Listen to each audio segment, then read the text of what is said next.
Amid calls to make Juneteenth a national holiday, many senators have decided to do so. They've introduced legislation that will make it a holiday. However, one Republican senator is only going to agree to that legislation if it replaces Columbus Day as a national holiday. Now, before you react to that and say how ridiculous that is, let's look at this and find out what's going on.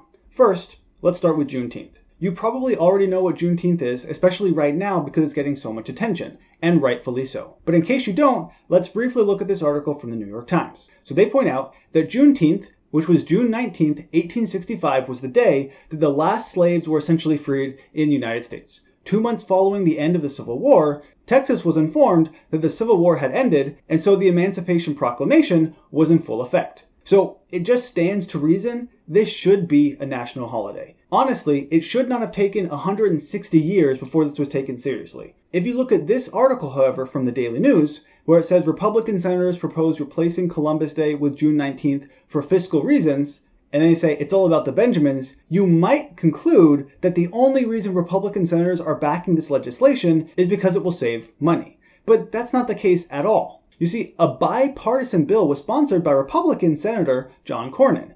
He wants to make Juneteenth a federal holiday. However, another Republican senator, Ron Johnson, doesn't want another paid holiday to be added to the calendar. He doesn't have qualms with Juneteenth being a holiday itself. He just thinks if we add a federal holiday, another one should be removed because it's fiscally responsible. And the one that he settled on is Columbus Day. Now, maybe this is just common knowledge and I wasn't aware, but apparently federal holidays cost the government hundreds of millions of dollars for every single holiday. For example, in 2008, the Bush administration, as it was leaving, announced that December 26th was going to be a paid federal holiday.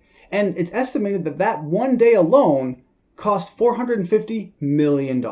So yes, maybe it seems a little bit weird to talk about the fiscal responsibility behind adding federal holidays, but it's actually a thing.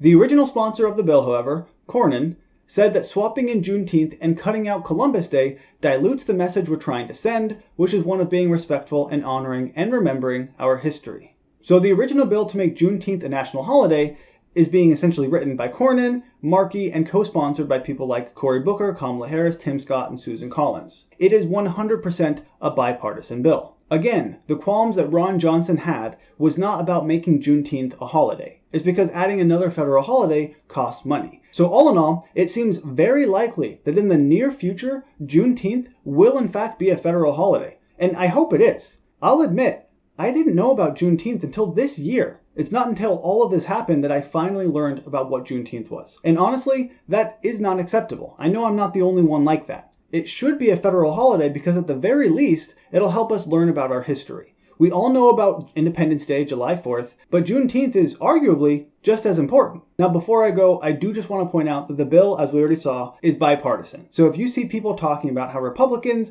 don't care about Juneteenth or they don't want to acknowledge it, they have no idea what they're talking about. Hopefully, by this time next year, when June 19th runs around, Juneteenth will be a holiday. What are your thoughts about all this? Let me know down in the comment section below. Before you leave, don't forget to subscribe, leave a like, do all the other things you basically know about because us YouTubers, we really appreciate that. As always, thank you for watching, and I'll see you next time.